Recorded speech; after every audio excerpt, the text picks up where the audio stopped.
that he always has to explain to the kids in confirmation class that once you have finished confirmation class, you have not graduated from church. It doesn't mean that you never have to come back again. But rather, confirmation class means that you are a full member in the church, and we expect you to be in attendance on a regular basis because you're now a full member.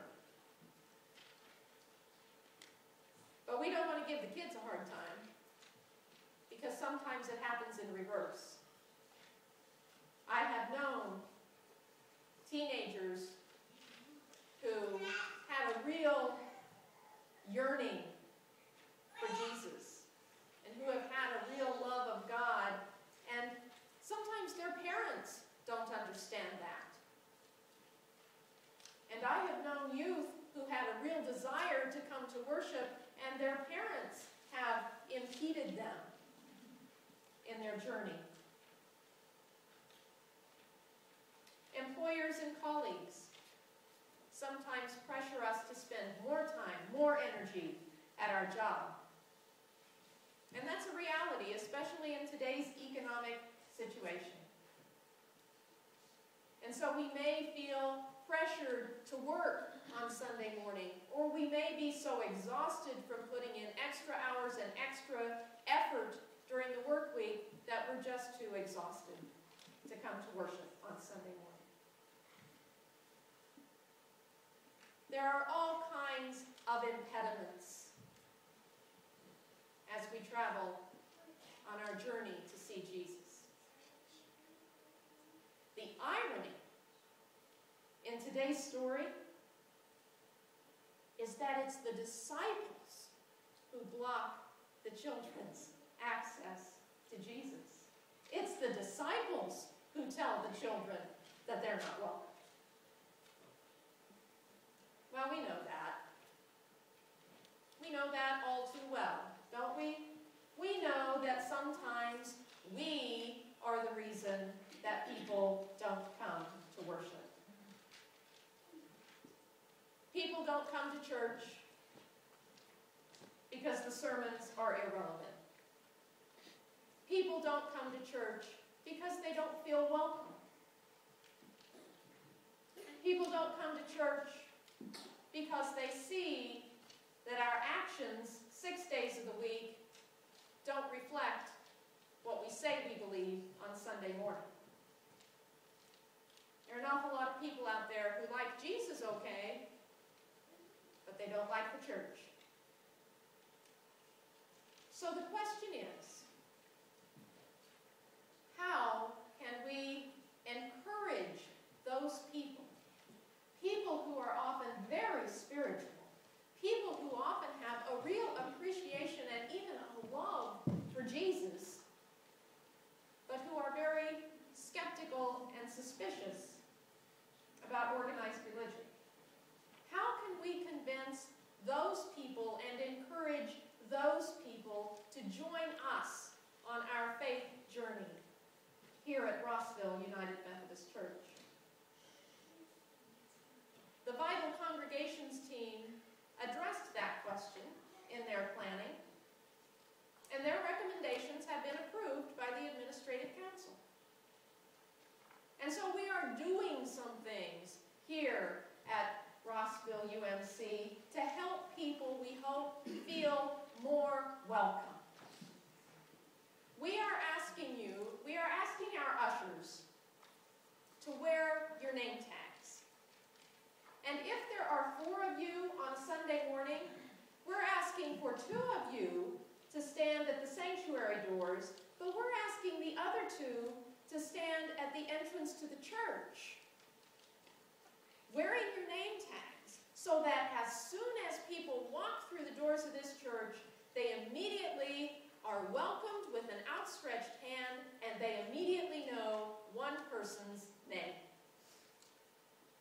We hope that that will create a more welcoming atmosphere for those who come to worship.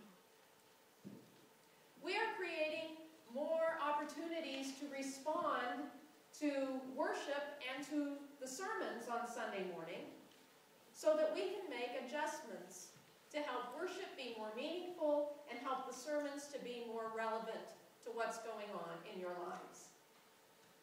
You can join us on Wednesday mornings at 9 o'clock to talk about last week's sermon. You can friend us on Facebook. If you're on Facebook, go to Rossville UMC. There's no spaces. Rossville UMC on Facebook, and friend us. And let's start a conversation in that way. At some time in the future, there will be comment cards in the pews that you can fill out during the service. If you have comments or questions about worship or about the sermon, and you can simply leave those comment cards and somebody will read them and respond to you, if that's required, throughout the week. But these are all things that happen once people walk through the doors. The question remains, how do we get them to walk through the door? The answer is one relationship at a time. In their book, Transforming Evangelism, authors Cal Knight and Douglas Poe say that relationships are the foundation of evangelism. They write, evangelism is about relationship. How we are in relationship to God and how we are in relationship to our neighbor. Evangelism is sharing and inviting others to experience the good news that God loves us and invites us into a transforming relationship through which we are forgiven, receive new life, and are restored to the image of God, which is love.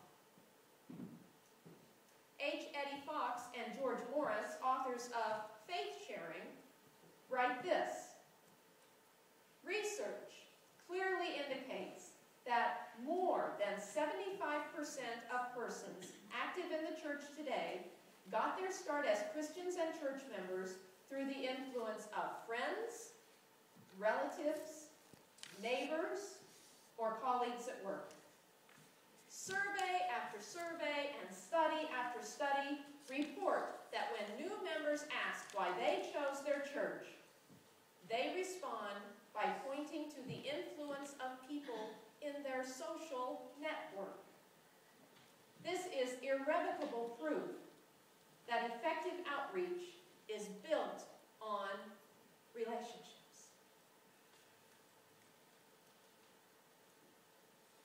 Most people don't choose to come to a particular church because they saw an ad in the paper.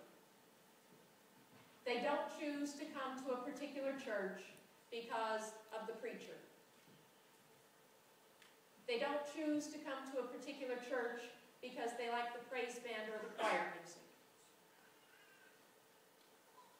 People choose to attend a particular church because somebody that they know, a family member, a friend, a colleague, invited them. Today's mile marker on our journey to hope is relationships. I encourage you during this Lenten season to create a new relationship and invite that person to come to worship. Or I encourage you to strengthen an existing relationship. You know, maybe there's someone in this congregation that you really don't know very well and you'd like to know them better. Evangelism, you see, is not only about creating new relationships, but it is also about strengthening the relationships that we already have with one another. As we travel together this Lenten season on our journey to hope, may God bless us to be a help and not a hindrance to others.